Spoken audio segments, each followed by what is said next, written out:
ముంతా తుఫాన్తో తెలంగాణ ప్రభుత్వం అలర్ట్ అయింది.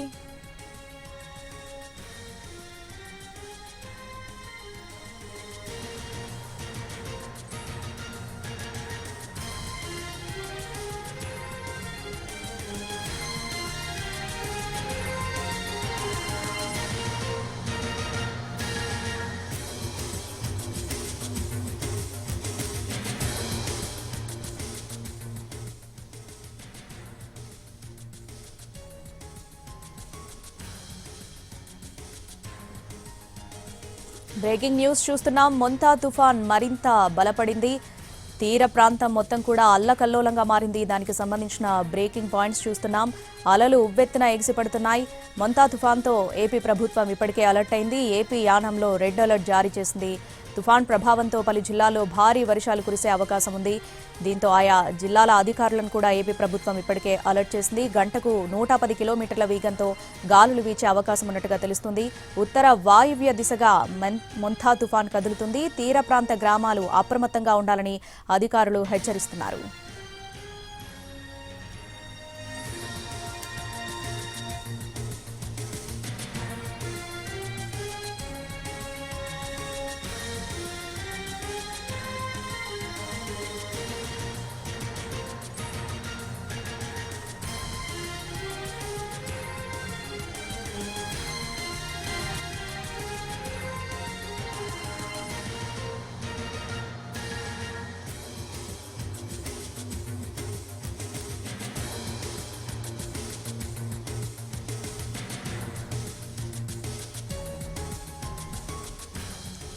ముంతా తుఫాన్ మరింత బలపడింది. ప్రస్తుతం గంటకు 17 కిలోమీటర్ల వేగంతో కదులుతుంది. దీంతో ఏపీ యానం ప్రాంతాలకు రెడ్ అలర్ట్ జారీ చేశారు వాతావరణ శాఖ అధికారులు. ప్రస్తుతం మచిలీపట్నానికి 230 కిలోమీటర్లు, కాకినాడకు 310 కిలోమీటర్లు, విశాఖకు 370 కిలోమీటర్ల దూరంలో తుఫాన్ కేంద్రీకృతమైంది. ఈ ఉదయానికల్లా తీవ్రమైన తుఫాన్గా బలపడే అవకాశం ఉంది. సాయంత్రం లేదా రాత్రికి కాకినాడ, మచిలీపట్నం మధ్య తీరం దాటే అవకాశం ఉంది. గంటకు 90 నుంచి 100 కిలోమీటర్ల వేగంతో ఈదురుగాలులు వీచే అవకాశం ఉంది.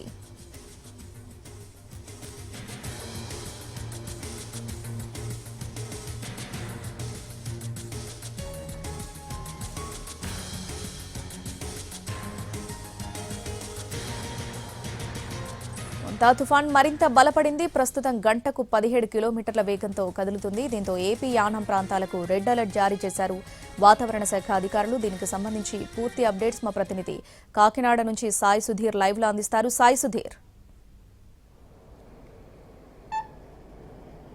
శ్రావణి, ముంతా తుఫాన్ కాకినాడ వైపు తీసుకువస్తుంది. కాకినాడకు సంబంధించి ఇప్పటికే 3 హెలీప్యాడ్లు ఏర్పాటు చేశారు. కాకినాడ జిల్లాకు సంబంధించి కాకినాడ, పిఠాపురం, తాళ్లరేవుకు సంబంధించి 3 హెలీప్యాడ్లు ఏర్పాటు చేశారు. ఎందుకంటే ఎటువంటి విపత్కర పరిస్థితులైనా ఎదుర్కోవడానికి ప్రభుత్వం సిద్ధంగా ఉంది.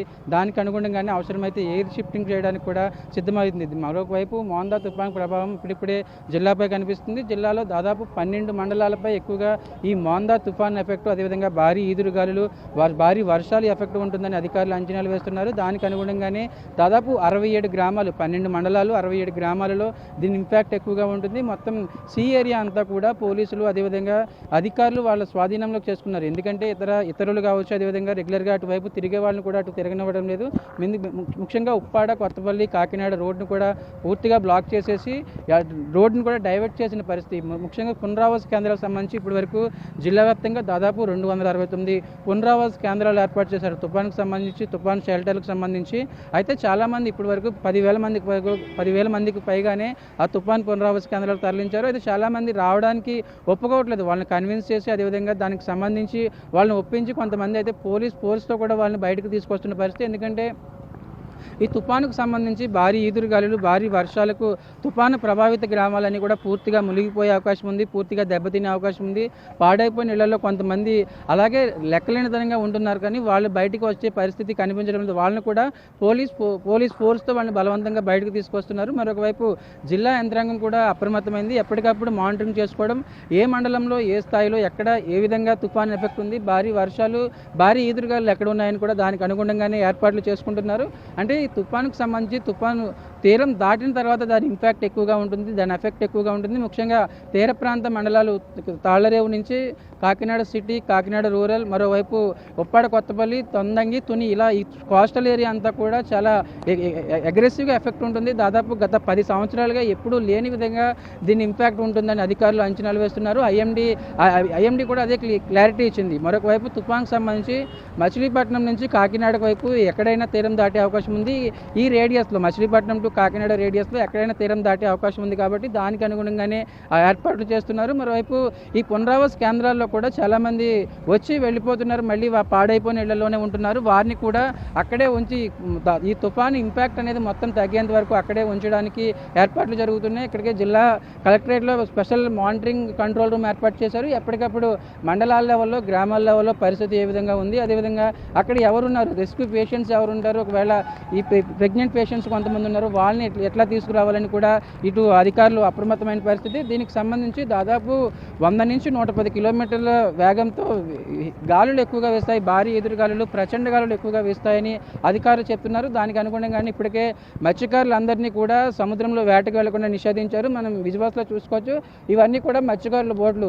డైలీ చూసుకుంటే ఇక్కడ ఒక్క బోటు కూడా ఉండదు. వీళ్ళందరూ మత్స్యకారులు సముద్రంలోకి వెళ్ళి వేటకు వెళ్తారు కాబట్టి ఇక్కడ డైలీ ఒక బోటు ఉండదు. కానీ బోట్లన్నింటినీ కూడా ఇక్కడ తీసుకువచ్చి ఒకవేళ భారీ ఎదురుగాలులకు, భారీ తుఫాను ప్రభావానికి, గతంలో మనం హుదూద్ తుఫాన్ సమయంలో కూడా చూసాం వైజాగ్లో, ఈ బోట్లన్నీ కూడా కట్టేసి ఉన్న బోట్లు కూడా ఒకదాని మీదకి ఒకటి ఒరిగిపోయిన పరిస్థితి. దానికి అనుగుణంగానే అటువంటి విపత్కర పరిస్థితులు రాకుండా దాని ఏర్పాట్లు చేస్తున్నారు. మరొక వైపు ఈ తుఫాను ఇంపాక్ట్కి సంబంధించి ఎక్కువగా కొన్ని చోట్ల ఈ తాళ్లరేవు కావచ్చు, అదేవిధంగా ఉప్పాడ, కొత్తపల్లి, మరొక వైపు కాకినాడకు సంబంధించి ఎయిర్ లిఫ్టింగ్ చేసే అవకాశాన్ని కూడా అధికారులు పరిశీలిస్తున్నారు. ముందు జాగ్రత్తగా అక్కడ హెలిప్యాడ్లు ఏర్పాటు చేశారు. అవసరమైతే హెలికాప్టర్ల ద్వారా వాళ్ళని షిఫ్ట్ చేయడం, మరొక వైపు వాళ్ళకి కావాల్సిన ఆహార పదార్థాలు, కొంతమంది ఇంకా రెస్క్యూ ఉంటే కనుక వాళ్ళకి కావాల్సిన ఆహార పదార్థాలు ఏర్పాటు చేయడం, దానికి అనుగుణంగానే ఏర్పాటు చేస్తున్నారు. మొత్తానికైతే కాకినాడ జిల్లా వ్యాప్తంగా తుఫాన్ ఎఫెక్ట్ అనేది ఉదయం నుంచి చాలా స్పష్టంగా కనిపిస్తుంది. చాలా చోట్ల భారీ ఎదురుగాలులు, అదేవిధంగా కొన్ని చోట్ల భారీ వర్షాలు కనిపిస్తున్నాయి. మండల స్థాయి లెవెల్లో కూడా ప్రత్యేకంగా మానిటరింగ్ కంట్రోల్ రూమ్లు ఏర్పాటు చేశారు. ఎప్పటికప్పుడు కోఆర్డినేట్ చేసుకోవడం, అవసరమైతే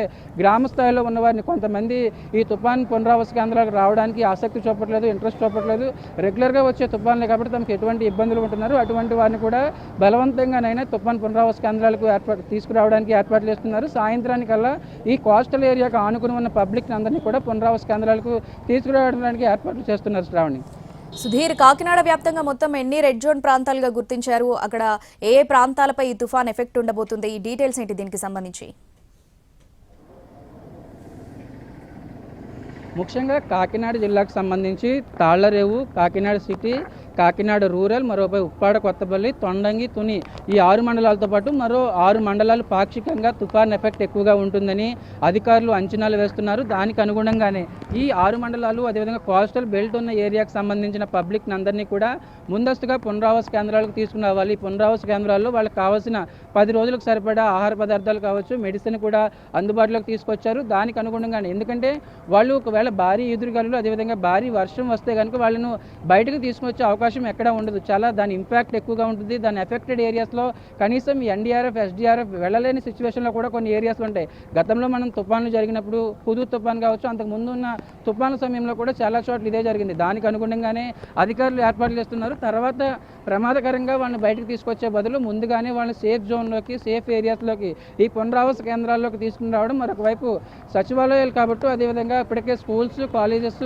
మొత్తం జిల్లా వ్యాప్తంగా విద్యా సంస్థలన్నీ కూడా 5 రోజుల పాటు హాలిడేగా డిక్లేర్ చేశారు కాబట్టి ఈ స్కూల్స్ని, కాలేజెస్ని తాత్కాలికంగా పునరావాస కేంద్రాలుగా ఏర్పాటు చేస్తారు. వాళ్ళకి కావాల్సిన మెటీరియల్ ఎక్కడికక్కడ సచివాలయానికి సంబంధించిన సిబ్బంది, మరొక వైపు మండల లెవెల్లో అధికారులు కోఆర్డినేట్ చేసుకోవడం, వాళ్ళకి కావాల్సిన మెటీరియల్, వాళ్ళకి కావాల్సిన ఇతర మెడిసిన్స్ కూడా అందుబాటులోకి తీసుకురావడం జరుగుతుంది.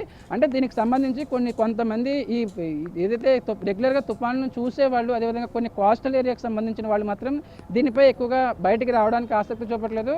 వాళ్ళని కూడా ఎట్లాగైనా బయటకు తీసుకురావడం ఇక మెయిన్ ఎయిమ్గా అధికారులు అధికారులు కోఆర్డినేట్ చేసుకుంటున్నారు. జిల్లా స్థాయి లెవెల్లో కూడా ఇదే విధంగా కోఆర్డినేట్ చేసుకుంటున్నారు. ఎందుకంటే ఇప్పటికే జిల్లా మంత్రి కావచ్చు, అదేవిధంగా డిప్యూటీ సీఎం కోఆర్డినేట్ చేసుకున్నారు. అసలు ఎట్లా ఉంది పరిస్థితి ఏంటి అని దానికి అనుగుణంగా ఏర్పాట్లు చేసుకున్నారు. కానీ వీరందరినీ బయటకు తీసుకురావడం, మరొక వైపు వారికి కావాల్సిన ఎవరైనా ఉంటే కనుక హెలిప్యాడ్లు కూడా ఏర్పాటు చేసి హెలిప్యాడ్ సౌకర్యాన్ని కూడా ప్రస్తుతానికి అందుబాటులోకి తీసుకొచ్చారు. ఇప్పటికే ఎన్డీఆర్ఎఫ్, ఎస్డీఆర్ఎఫ్ బృందాలు దాదాపు 80 మంది ఎటైతే కోస్టల్ ఏరియాకి సంబంధించి కోస్టల్ ఏరియాలోనే వాళ్ళు బస చేస్తున్నారు. దానికి అనుగుణంగానే ఎప్పటికప్పుడు కోఆర్డినేట్ చేసుకుంటున్నారు. అవసరమైతే ఒకవేళ కొంతమంది అర్ధరాత్రి వేళలో కూడా బయటకు తీసుకురావాల్సిన పరిస్థితి వస్తుంది కాబట్టి దానికి అనుగుణంగానే ఏర్పాట్లు చేస్తున్నారు. మరొక వైపు ఏదైతే ఇప్పటికే హోప్ ఐలాండ్లో దాదాపు 110 మంది చుట్టూ సముద్రం, అదేవిధంగా మధ్యలో వాళ్ళు జీవిస్తారు. ఎక్కువగా దాదాపు అందరూ కూడా అక్కడ ఫిషర్మెన్సే ఉంటారు. వాళ్ళందరినీ కూడా ఇప్పటికే బయటకు తీసుకొచ్చారు. కాకినాడలోనే వాళ్ళు సేఫ్ జోన్లో ఉంచారు. అట్లా మిగతా చోట్ల ఉప్పాడ, కొత్తపల్లి కావచ్చు, తొండంగి, తుని, తాళ్లరేవుల్లో ఇటు ప్రమాదకరంగా పాడైపోయిన ఇళ్లలో ఉన్న వాళ్ళందరినీ కూడా బయటకు తీసుకువచ్చే ప్రయత్నం చేస్తున్నారు. మరొక వైపు హాస్పిటల్స్ సంబంధించి జిల్లాలో పబ్లిక్, ప్రైవేట్ హాస్పిటల్స్ కలెక్టర్స్ చాలా క్లారిటీగా ఇన్స్ట్రక్షన్స్ ఇచ్చారు. ఎందుకంటే ఈ సమయంలో కేవలం ఎమర్జెన్సీ సర్వీసులు మాత్రమే చేయాలి. మిగతా పోస్ట్ పోన్ చేసే సర్వీసులు ఏమైనా ఉన్నా, పోస్ట్ పోన్ చేసే ట్రీట్మెంట్ ఏమైనా ఉన్నా ఖచ్చితంగా వాటిని పోస్ట్ పోన్ చేసి తుఫాన్కు అనుగుణంగా తర్వాత ప్లాన్ చేసుకోవాలని కలెక్టర్ సూచించారు. దానికి అనుగుణంగానే జిల్లా వ్యాప్తంగా మరో 1 గంట నుంచి భారీ వర్షం స్టార్ట్ అయింది. భారీ వర్షం